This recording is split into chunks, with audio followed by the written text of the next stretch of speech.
Most Americans work harder every single year, longer hours, more stress, higher expectations, and somehow still fall behind. And if that line hit a nerve, stay with me. Because if you have a job, pay your bills, and still feel broke, you're not crazy, you're not lazy, and you're not failing at life. You wake up early, rush through your morning, scroll your phone, sit in traffic, answer emails, deal with deadlines, and spend most of your waking hours working, and yet by the end of every single month, your bank account feels empty again, like the money just slipped through your fingers. Rent is due, the credit card bill is waiting, gas costs more than it did last year, groceries feel shockingly expensive for basic items, insurance went up again, and that paycheck shows up for a moment and then disappears like it was never really yours to begin with. You don't feel rich, you don't feel secure, you don't even feel comfortable. You feel tight, stretched thin, constantly doing math in your head, checking balances, moving money around, always one unexpected expense away from panic. And the worst part is the quiet voice that starts blaming you, telling you that you must have messed up somewhere, that you didn't work hard enough, didn't plan well enough, or that you're just bad with money. But here's what no one tells you. Feeling broke isn't a personal failure. It's a system problem, a quiet, slow, sneaky system that doesn't punch you in the face all at once, but slowly drains you dollar by dollar, swipe by swipe, month by month, until you're exhausted, stressed, and wondering why nothing ever seems to improve. Think of your money like water flowing into a bucket. Your paycheck is the water pouring in, steady and predictable, but your life is the bucket, and for most Americans, that bucket is full of tiny hidden holes you don't even notice day to day. So no matter how much water you pour in, it leaks right back out. You can work overtime, chase promotions, get raises, start side hustles, and grind harder than ever, but if the holes stay open, you still feel broke, just more tired, more burned out, and more frustrated. The biggest holes are fixed costs like rent, mortgages, car payments, insurance, phone bills, and utilities that don't care how you feel or how hard you work. And over time, these costs quietly grow every year, taking a bigger and bigger bite out of your paycheck before you even get a chance to use it.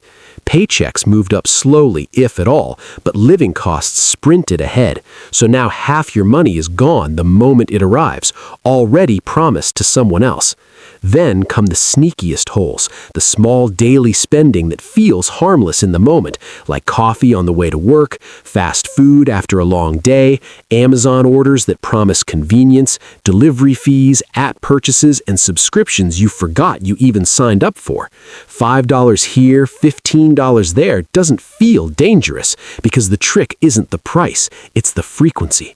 And by the end of the month, you've spent hundreds on things you barely remember buying, money that quietly vanished without giving you much value back. Credit cards make this even worse because credit cards are a time machine that lets you spend tomorrow's money today, which feels easy, painless, and normal right now, until tomorrow shows up with interest attached, and suddenly you're not buying things anymore, you're renting them from your future self and paying extra for the privilege. This constant cycle doesn't just hurt your wallet, it drains your mind, because you're always calculating, always worrying, always asking yourself if you can afford something, if you should wait, or what you'll do if something breaks. And that stress follows you to bed, follows you to work, and quietly steals your peace. America sold us a simple story. Get a job, work hard, and you'll be fine. But the rules changed without warning. Costs rose faster than pay. Debt became normal. Saving became optional. And nobody stopped to explain the new game or update the instructions. Here's the turning point most people never hear. The goal isn't to make more money first, it's to stop the leaks. Because when leaks slow down, your paycheck suddenly feels bigger without earning a single extra dollar. Start today by looking at your last 30 days of spending, not to judge yourself or feel guilty, but simply to notice patterns, habits, and blind spots, and circle the things you don't even remember buying, because those are your leaks. Then fix one thing. Cancel one subscription, change one habit, cook one more meal at home, negotiate one bill, because momentum beats perfection every single time, and small wins build confidence. The good news is this is fixable. You're not broken, your system is, and systems can be changed with awareness and small, consistent action. When the leaks slow, money starts to feel calmer, decisions feel easier, emergencies stop feeling like disasters, sleep gets better, and for the first time in a long time, you feel in control instead of trapped, hopeful instead of anxious.